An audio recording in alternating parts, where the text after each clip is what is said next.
Everyone, friends. You're watching Ruslan Belov, and today we're breaking down the situation as of May 28, 2026. It's been a genuinely packed day. The map has shifted across multiple directions at once. So let's go through everything in order. We'll start with the Zaporizhzhia direction, which today delivered what is arguably the biggest story of the week. But first, a bit of context. Throughout May, we've been closely following the eastern Zaporizhzhia sector of the front, the area around Hulyai-Pole, Verkhnya Tersa, Vozdvizhivka, and Rozdvyanka. This is the area of responsibility of the eastern group of forces. According to the Russian Ministry of Defense, over the past several days, Russian units established full control over Verkhnya Tersa and Vozdvizhivka, and today reports are coming in of significant positional improvements around Rozdvyanka and Ternivate as well. All of these settlements, which formed the main defensive belt covering Orikhiv and the approaches to Zaporizhzhia city, have reportedly passed under the Eastern Group's control. Fighting for Hulyai-Pole is still ongoing, and within the next 48 to 72 hours, we will likely see reports confirming the end of combat there too. Once that happens, the eastern flank of the Zaporizhzhia front will effectively straighten out, setting the conditions for a broad front advance, both toward Orikhiv itself from the northeast and directly toward Zaporizhzhia city. But today's main story is something else entirely. Today, the Russian Ministry of Defense accidentally published a working map reflecting the situation as of April 9, 2026.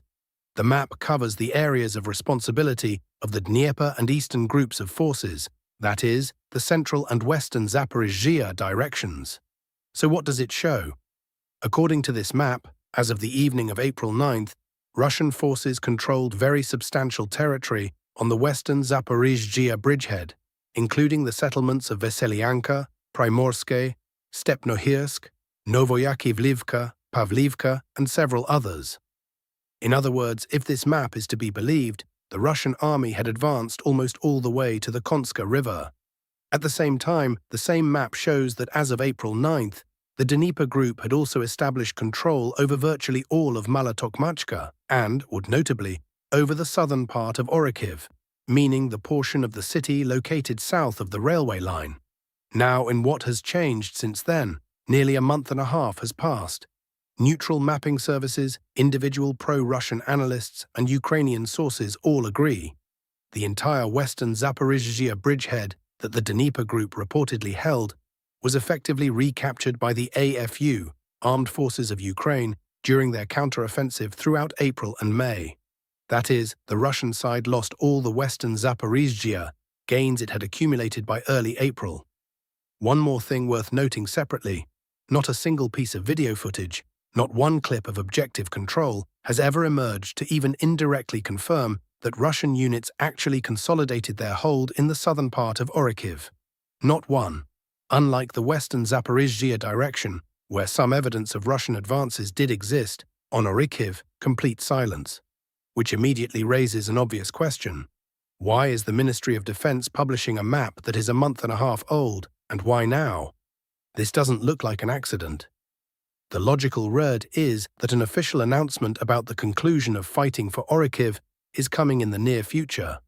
If that actually happens, the consequences will be significant. The fall of Orikhiv would effectively collapse the entire central defensive belt of the Zaporizhzhia direction, after which Russian forces would have the opportunity to advance on a wide front straight toward Zaporizhzhia city, simultaneously from the east and from the north.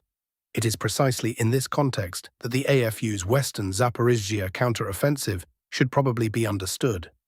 Its goal is to establish a buffer zone and build a defensive line running from Vasilivka northward toward Vilnyansk and Slavorod, in order to shield Zaporizhzhia from a potential Russian breakthrough from the west. As for the current situation on the western sector, Ukrainian units continue their offensive, and today there are reports of attempts to drive a wedge between the southern part of Stepnohirsk and Kamyansky. Most of Stepnohirsk is already under AFU control at this point, confirmed by both pro-Russian and neutral sources. It's worth keeping in mind, though, after months of back-and-forth fighting, airstrikes and constant destruction, Stepnohirsk is essentially rubble. There is no town left to speak of. Russian forces are holding the southern part and clinging to whatever remains of the multi-story buildings. AFU units are also pressing on Kostiantynivka from the east, trying to push into it from that direction. On the eastern flank, meanwhile, Russian forces continue straightening the front line along the arc Bilohorya, Sharivna, Hulyai-Pol, Verkhnya Tersa, Vozdvizhivka, Rozdvianka, while simultaneously continuing to strike AFU logistics along the Taganrog, Mariupol, Berdyansk, Melitopol, Tokmak highway. Footage of strikes on fuel tankers and military trucks along this route is appearing on a daily basis. Moving on to the Kostiantynivka direction, where today something happened that had long been only a matter of time.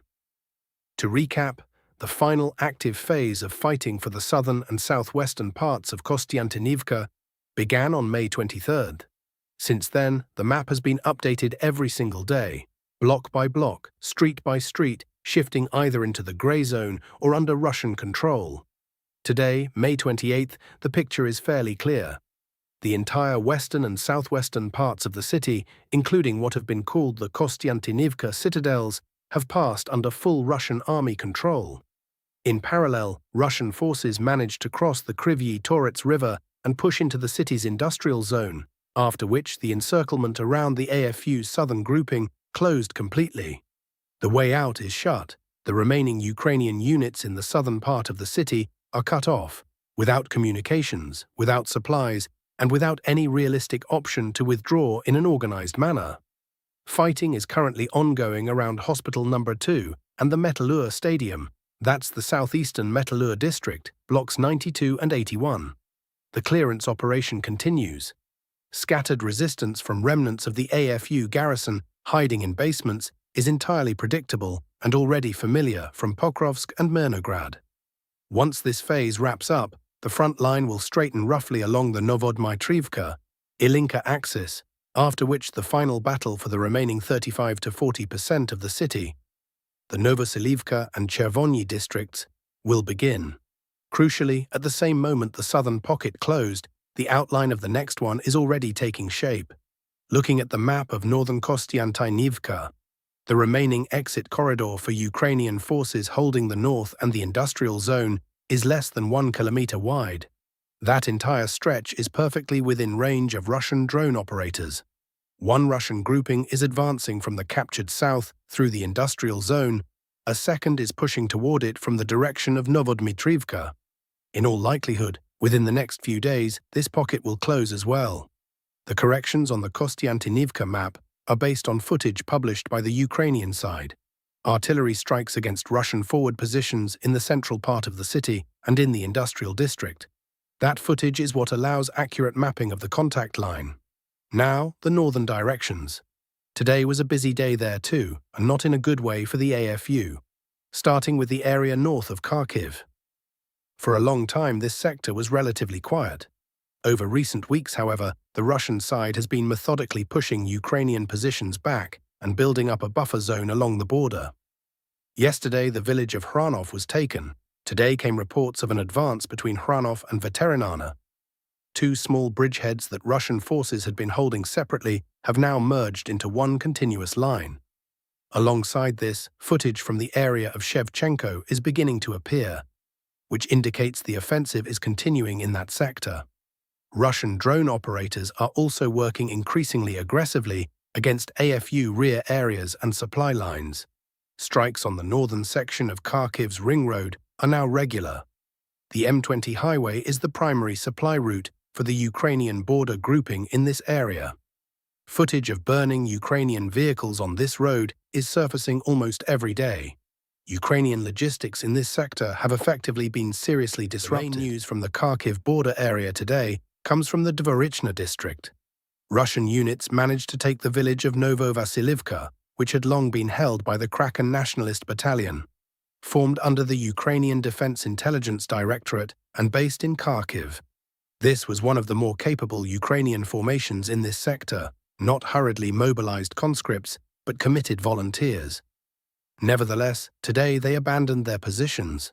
With the loss of Novovasilivka, the Russian army now has the opportunity to begin an envelopment of the neighboring settlement of Kolodezne, an important AFU logistics hub in the area. If the situation develops in that direction, pressure across the entire Kharkiv border sector will increase significantly, and the fall of Hranov, Shevchenko, and Veteranani as a whole signals that the Russian side is preparing to push further, with fighting for Kozacha Lopan likely to begin in the near future. From the Oskil River area, reports are coming in of the Western group of forces improving its positions. According to the Northern Group's report, Russian units have taken the settlement of Novosilivka. As a result of this advance, Mitrofanivka and Petroivanivka have been cut off from their main supply routes. This means Ukrainian units in that area will be forced to withdraw in order to straighten the line. Russian forces, in turn, will attempt to close this pocket. After that phase, the Russian army will effectively be positioned for potential strikes in the direction of Veliki Burluk and Hrihorivka. Now to politics and diplomacy. Zelensky is still waiting for a response from the United States. Yesterday, he published an open letter to Trump, calling for the urgent delivery of additional Patriot air defense systems. No response has come so far. In the meantime, Zelensky flew to Sweden today, where he held talks with the Swedish Prime Minister. The outcome of those talks: Sweden plans to deliver Gripen fighter jets to Ukraine in early 2027. And not just the aircraft, they come with missiles with a range of up to 100 kilometers. The objective Ukraine intends to achieve with these is to push Russian bombers away from Zaporizhzhia and the Dnipropetrovsk region, preventing them from dropping guided bombs directly on these cities. The logic is straightforward. If fighting for Zaporizhzhia city actually begins in 2027, it will be critical to prevent the systematic destruction of the city's heavy industrial infrastructure by aviation. That is precisely why the plan calls for deploying the Gripens with their extended-range missiles by that point. Air tensions over this region will in all likelihood only intensify from here. A separate story unfolded today in the Black Sea. According to available information, several commercial tankers came under attack using unmanned surface vessels. Published footage shows several such boats near the ships. They became stuck and failed to detonate. On the hull of one of the boats, a clearly visible inscription in Ukrainian reads "Politsia," police. This circumstantially points toward Ukrainian origin, though the possibility of a third-party provocation cannot be ruled out. The marking is almost too conspicuous. The situation calls for a proper investigation, and it will eventually become clear what exactly happened and who was behind it. One more topic: European. Poland and the United Kingdom have signed a strategic partnership agreement. This is far from the first such deal. Bilateral defense agreements are being concluded across Europe at a rapid pace. Many countries are seeking agreements with France, the EU's only nuclear power, in effect trying to shelter under the French nuclear umbrella. In general, Europe is currently going through a large-scale process of militarization of its economies, its armed forces, and its societies. According to a number of analysts, all of this is aimed at ensuring that by 2028 or 2029, the European Union looks like a credible military force in relation to a potential confrontation with Russia, which speaks fairly plainly to the planning horizon. Nobody is treating this conflict as anywhere near over. That's all for today. If you found this useful, hit the like button, subscribe to the channel, and make sure you've turned on the bell notification. YouTube actively suppresses the reach of content like this, and without your engagement, new episodes simply don't reach subscribers. Take care, and see you in the next one.